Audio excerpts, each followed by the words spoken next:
Hello, my name is Michael, and welcome to my YouTube channel. It's a beautiful Sunday morning. It's a great morning to get out and to enjoy this beautiful day. You can go picnic, you can play volleyball, play soccer, you can play football, especially in my neck of the woods where I'm at. Yeah, it's a beautiful day and a beautiful morning. And it's just so much to do today. But unfortunately, I have to go in and go to work. Oh, wow. But I hope everybody is having a great morning, and I hope that your day continues to be very good and very productive, and that you all will be able to achieve your goals, whatever your goal is today. Good morning, and welcome to my YouTube channel. Last week, I came across a very interesting article. It comes from archaeologist.org. Genetics have found traces of biblical figures hidden in the DNA of modern population, according to this article.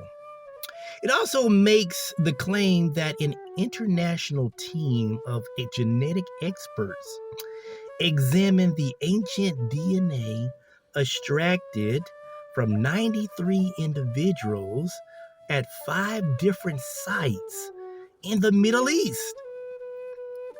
They concluded that all were a part of the Canaanite civilization in accordance with this article. This is a direct quote from this article. They can now conclude, according to experts and research, that a connection between biblical people and their modern day descendant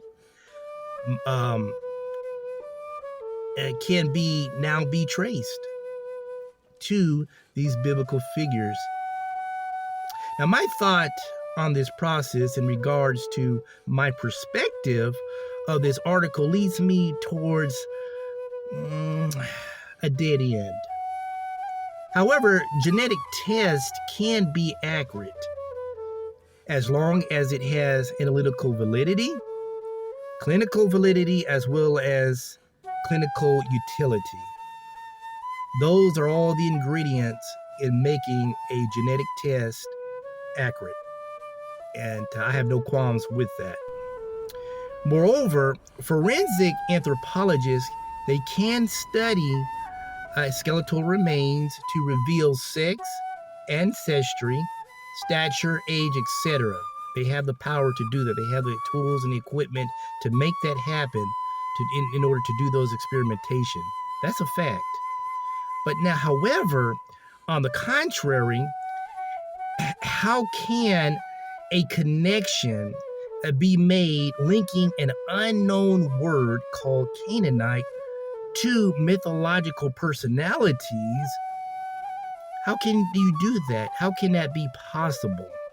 Furthermore, a brief summary on this subject will help with insight and transparency in light of this article and more.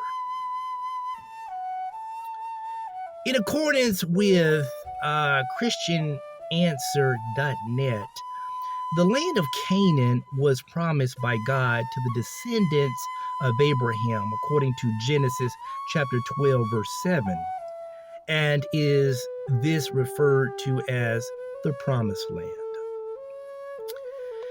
Secondly, Canaan, according to the book of Genesis, in the Hebrew Bible, was a son of Ham and grandson of Noah, as well as the father of the Canaanites. Lastly, ScienceDaily.com says the people Canaan, or Canaanite people, lived at the southern Levant, which is Israel, Palestine, Jordan, Lebanon, and parts of Syria. However, before you can successfully pinpoint a people of Canaan and a Canaanite location, you must first establish the origins of Canaan. The book of Genesis claims that Canaan is the son of Ham and grandson of Noah, as well as the father of the Canaanite people. What's more is that there is no biblical evidence, whether inside or outside of mythology, of an existence of Ham, Noah, Abraham, nor Canaan. Moreover, according to Ann Killebrew, an archaeology professor at Penn State University, Canaan was not made up of a single ethnic group, but consistent of a population whose diversity may be a hint at by the great variety of burial customs and cultic structures. Furthermore, I believe that other names for Canaan has been adopted because of the lack of evidence in finding the remains of Canaan, his father Ham, and his grandfather Noah.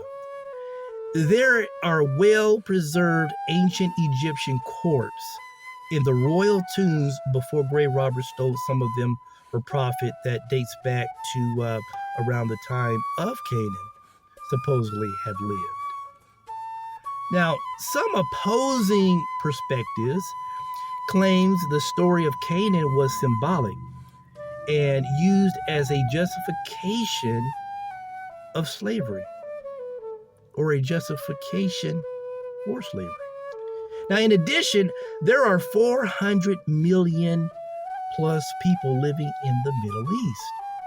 Are they all Canaanites besides the supposedly newly discovered 93 skeletal remains that were newly discovered by expert researchers in the field of archaeology? According to the Canaan Wapidika, Canaanites served as an ethnic catch-all term covering various indigenous populations. Various. Conclusively, if you put an empty glass in a jar, an empty glass jar on your table, can you call that empty jar a glass of water without first putting water into that jar?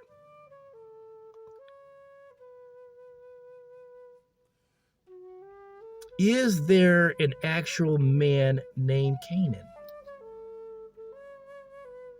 If there's no evidence of a Ham, Canaan, and Noah, how can you have Canaan's land without the existence of Canaan? In other words, you look at a glass, a jar without water, you put it on a table.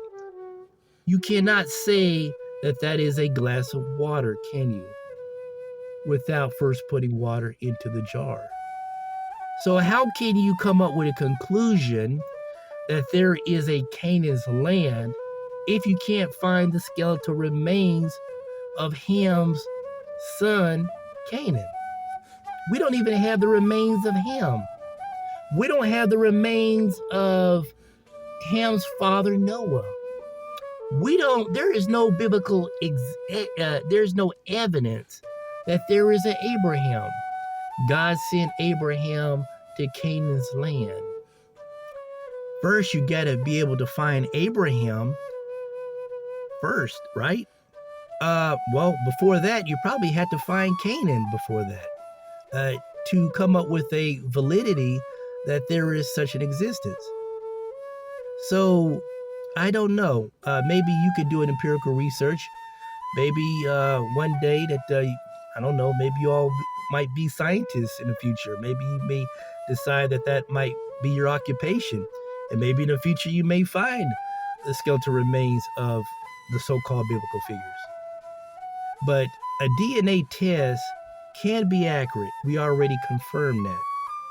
But can a DNA analysis be accurate before you have uh, an existence of skeletal remains first, and knowing their date and how they lived, their history, and so forth and so on?